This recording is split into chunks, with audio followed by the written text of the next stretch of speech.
Today, I thought I would take some time to take you kind of behind the scenes of something I've been learning personally. And it has to do with my strengths, but it also has to do with my very, very real weaknesses. By the end of this video, I want you to have a glimpse of honestly just your true self. Here's who I am, all of me, all the good, all the bad, and really taking time to embrace it. So hang with me, this is gonna be awesome.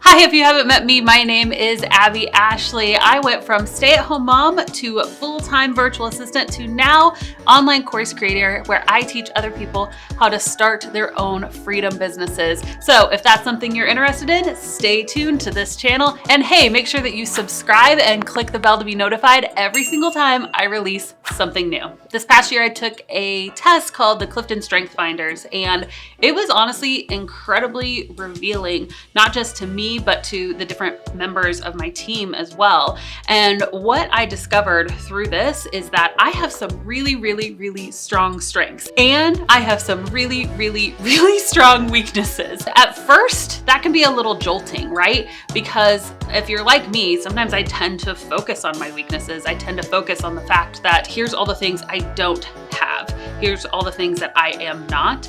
And I can start to really get down on myself because I'm not those things. But what I love about Strength Finders is that it chooses to emphasize what your top strengths are. So for me, my top strengths were futuristic, strategic, woo, which I just really like that one. Woo is winning others over, and positivity. Sometimes as an entrepreneur, especially someone who has futuristic as their top strength and strategy over here, I'm a lot of times up in the clouds. Like, I know this about myself. I have ideas all over the place, and it's really hard for me just to be present in the moment. And that's one of the things that my husband, who one of his top strengths is developer, he's really into like, hey, let's be here, let's exchange words, let's have relationships, let's develop and make each other better. And how perfect is it that our two strengths can come together? Likewise, the very first person that I hired in my business, I had no strengths in the execution category. Guys, all of her strengths were in the execution category.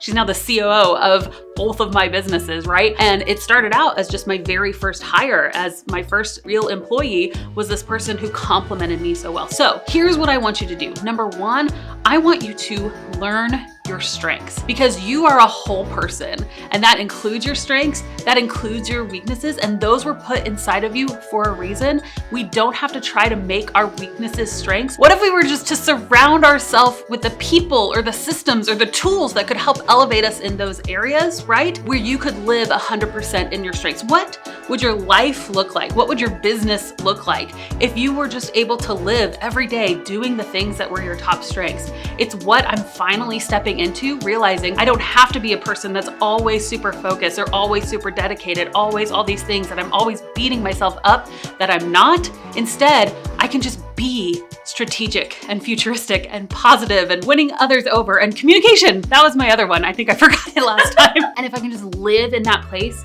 I am so fulfilled personally. So number one, what are your top strengths? I recommend taking that Gallup Strength Finders test. It's incredible. You can buy the book that goes along with it. Take the test, number one. Number two, take a look at your top strengths and start to think, what would it look like if I could live solely inside of these strengths? Number three, make a plan of action. What would it take for you to get from A to B? If where you're at right now isn't actually living in your strengths, what would it take for you to get there? It doesn't have to happen overnight. Mine certainly did not.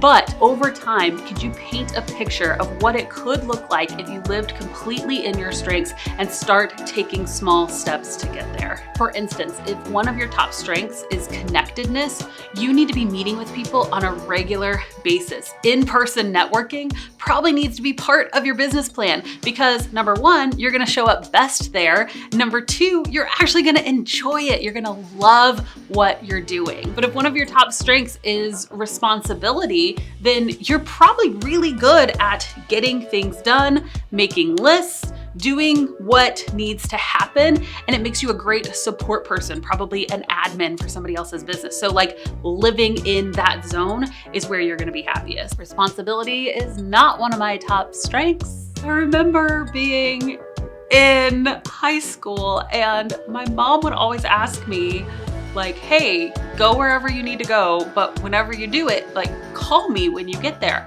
Yes, I will, I promise. And I meant it, like I 100% meant it, but I am the friggin' least responsible person ever. So I would get to so-and-so place and I would be so focused on woo and communication and all the things that I would literally like forget to call her. I will be on business trips sometimes and I will forget to call my children for like 2 days. And I'm like, oh yeah, they exist because I'm so in the moment.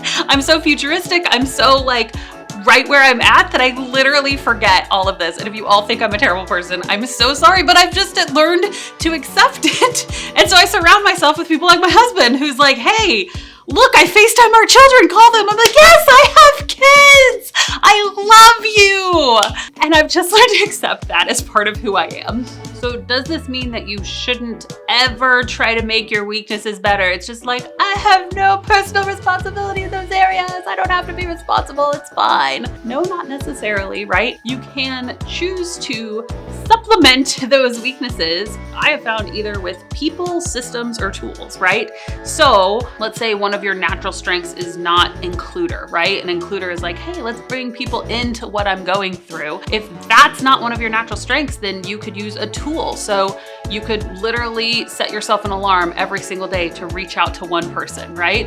Or you have a standing event where you're going to have people over to your house and it's built into your Google Calendar. So you can have systems, tools, or people to help you in those areas that aren't strengths while you are also focusing most of your effort on just living in the strengths that you do have. Okay, so now that we've all had a group therapy session, no, really, I hope that you have benefited from this video. It's a peek into what I'm going through, and it all comes down to getting to the point where you can just accept, this is who I am, all of me, strengths, weaknesses, and I'm gonna embrace it and start to live in who I am and accept it fully. So I hope that you are able to do that today. I hope that that is at least a journey that you're wanting and willing to go on, because it's been super impactful for me and my life. If you know what your top strengths are already, go ahead and drop them in the comments. I want to know. Maybe when you list out your strengths, you realize what you are meant to do is be your own boss. That was definitely the case for me. So if that's something you're interested in, definitely take some time to check out our virtual assistant checklist and starter kit. It's been a game changer for me and for thousands of other people who have downloaded it. Check it out. If I've won you over with my woo, hit like.